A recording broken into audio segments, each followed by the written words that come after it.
Surprised you, didn't I? Showing you something different today. Since I'm dealing with a special cycle, I thought I'd show you one of the books I work with on a daily basis.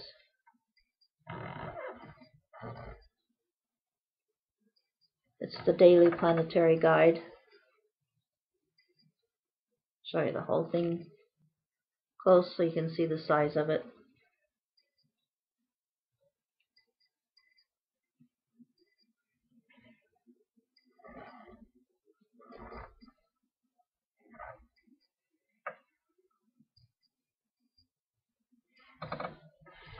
This has inside for the day, today, February 7th. This shows the planetary aspects of each day, and then in the back you have the ephemeris.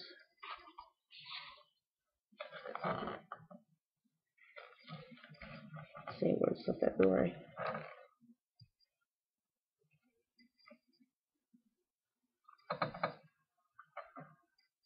That shows you February, where you have each of the planets and the sun and the moon.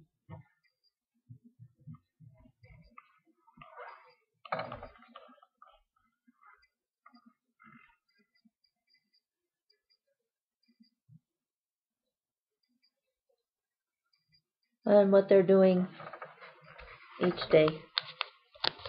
And if you're a professional astrologer, you study this, just the planetary locations, and make some kind of sense out of it. I've been doing this since, I think 1980, 1979, full time. As I document a little bit in some of my books. I also have enough research that could make up, maybe 3 or 4 books of astrological cycles that would mostly be useful for professional research astrologers. Anyway, that's just a little bit of an introduction to my reading of Molasses Moon here on YouTube. Since today is a special cycle in many ways, I mentioned a little bit of it in the previous video, and I'll continue a little bit in this one, and then just read a little bit, trying to capture this cycle in this event, and then look at it more closely periodically later. And if people have questions, maybe I'll be able to answer them if there's time. I don't know when things might speed up in my cycles, or my career coming to fruition at some point, with the amount of feeding I've put into it since 1985, full time, and then my whole life before that. You never know when or if it might take a sudden surge, and you have to be ready to ride and take your cues. So as I mentioned, today Saturn is also stationary, going retrograde, and Saturn does rule the gibbous phase that we've just finished this afternoon at 2:54 p.m. Mountain Standard Time, this February 7th, 2012, Tuesday. And now it's about 4:20, 4:22 actually, if I look at my computer time, in the afternoon, Mountain Standard Time. And we're at the other side then of the peak of the Gibbous Moon, which is the ending of the waxing phase. Now we're back into what's called the full moon, but it's actually the beginning of the waning phase, waning, however you want to call it.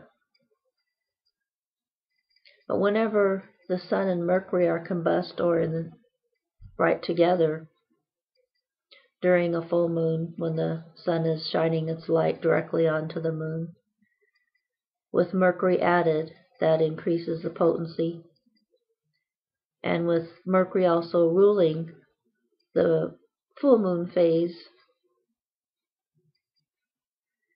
this adds also to the potency. There are several other factors that do, and this keys into my chart in a very strong way in my birth chart. So, of course, this is all going to be sort of like Greek to most people, but by saying it, it'll mean something on some level, because we're all star children in a way. We're all children of this universe, and the universe is definitely made up of bodies that rotate and make revolutions and all that around each other, like a giant clock, making time.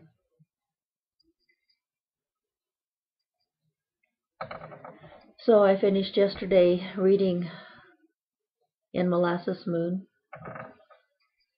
in my Kindle on its stand, and I'm reading it on a vertical, sitting on the table.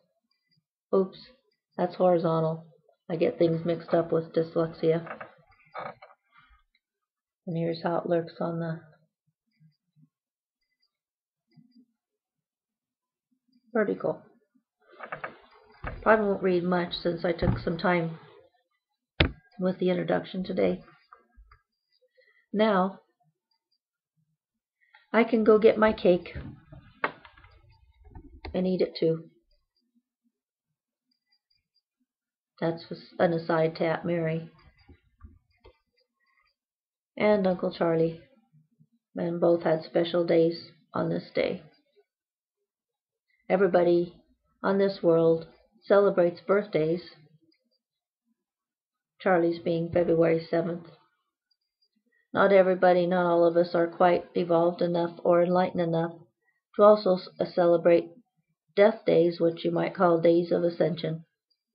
Anime knows a little bit because of the votive lights that surrounded Charlie as he was ascending.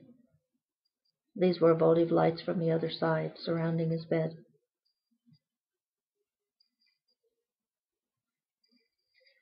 Now I can go get my cake and eat it too. I'll bring it up here as I usually do. Words flow better with refreshments. Asterisk. I'm back, chewing on my walnut pecan, wondering how much you already understand about my qualms and cues.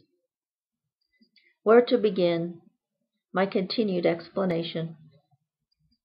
As an aside here too, when the movement seems strange, it's because I'm recording in my kitchen in a low light day with snow outside, a very quiet day. The snow's settled, the sun's thinking about setting. It's about 4:20, like I said, now a little few minutes later.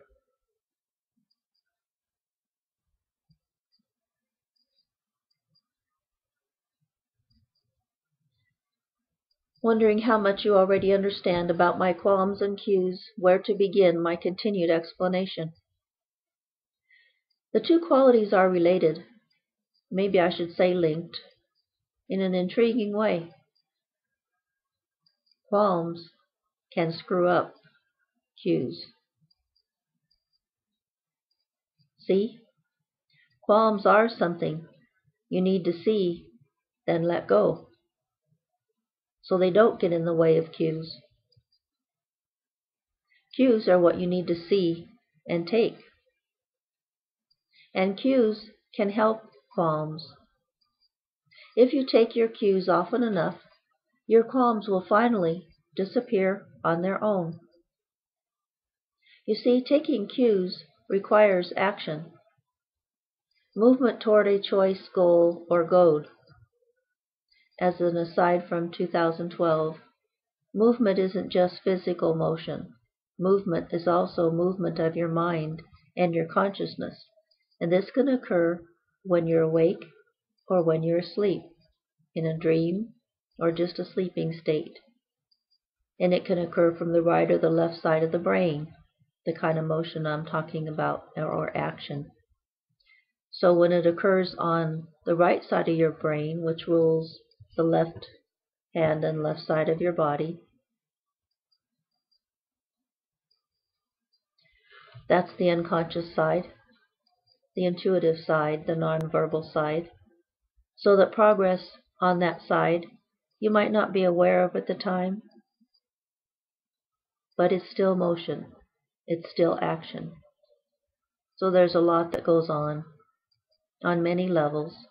It isn't just when you're buzz-whizzing around or when you're pushing and forcing and making things happen with your hands out in the world. It happens in here as well, in all parts of your body and in your spirit. That was all from 2012. Okay. You see, taking cues requires action, movement toward a choice, goal, or goal. When one is engaged in this type of movement, there's no time for fears, concerns, or qualms. Now the action does have to be purposeful. And in this sense, we're getting into the left side of the brain and the things where you're more conscious of what you're attempting to do. That right there was from 2012 again. It has to have intent. But then all actions based on, started from cues, are purposeful. Which reminds me, the rest of what I told Tom that night when I was trying to explain where I got the idea for putting the name Q on the base particle of time. I told him that Q means to me starting something with a purpose. Sort of like a Q, C-U-E. Also, doesn't it make sense that the base of time would be a beginning or a starting point? And don't all starting points have some sort of purpose? Here again, the purpose starts with the conception that might be unconscious, but we're getting now into the point where we have consciousness, and then at some point also a physical action. And that all, when I'm reading at a longer point with not looking at the words, that means I'm speaking from me in the present of 2012. This is how time, cue points, and consciousness, qualms and or purpose, are linked. See? No? You will. Move on. When I started writing, talking on cassette tape, The Rose and the Pyramid, I had the idea that all universes were initiated with a purpose, something to create or to do, and that each universe had a different purpose. The one we're in has the purpose of creating and perfecting time, and with it, a certain type of physical reality.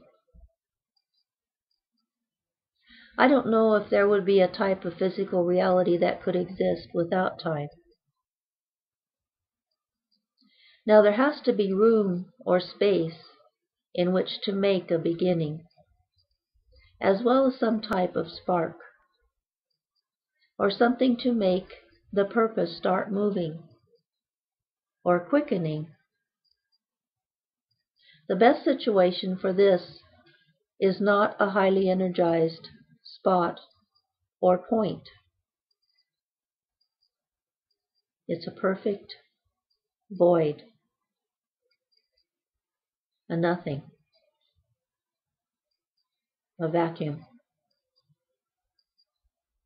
A perfect space with no time, no intent, no agenda. no nothing. This boundary of space, though void of time, is within a space and time.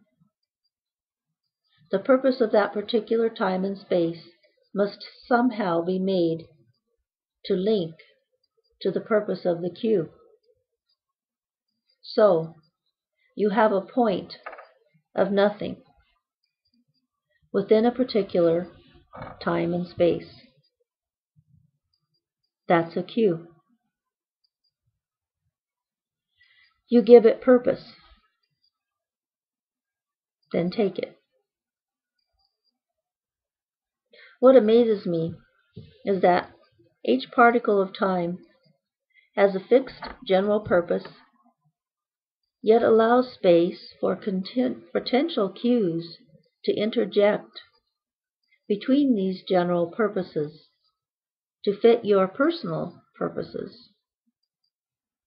Yet some crossings of space-time are points of highly significant, predestined, or ready-made cue. You cannot alter those or these to your own purposes. There will be one of those when my books finally get the right launching contract. Yay. Though cues are passing continually, so to speak, not every cue is meant for everyone. Most of the time, most of us are merely continuing cues. We each have several going at all times. Some of them are painful or pleasurably obvious. Some are unconscious. UC, capital U, capital C, takes care of those, the unconscious ones. He has a pretty important job. You probably knew that. Since you have your own UC, have you ever introduced yourself? I look at this information, its value and fascination, and feel sad that it'll never go beyond me. And it's already beyond me, and probably you too, huh? But I'll keep pretending. That's all I can do. I seem to be better at explaining the varieties of universes than I am at marketing myself to the publishing industry. But is it that my marketing is no good? Or is it that no matter what I do, the door is closed?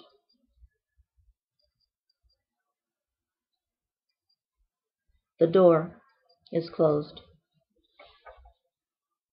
Don't ask me. I don't know. I'm just the genius around here. Asterisk.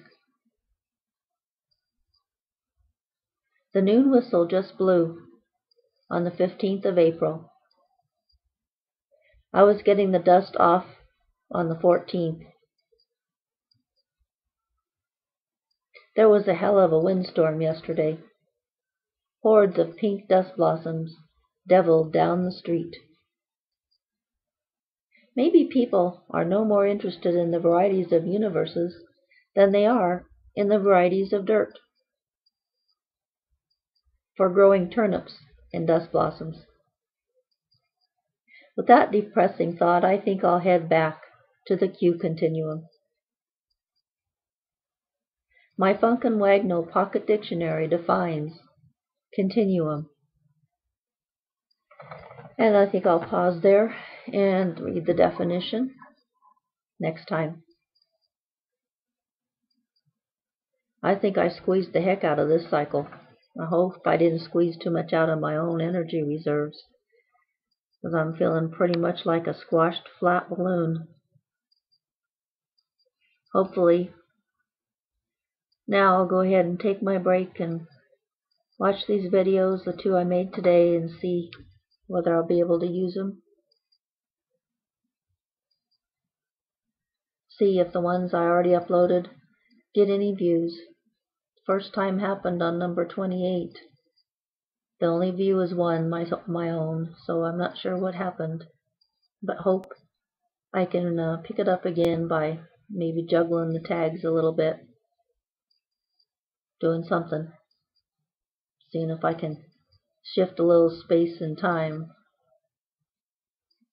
Take care. Hope to see you again.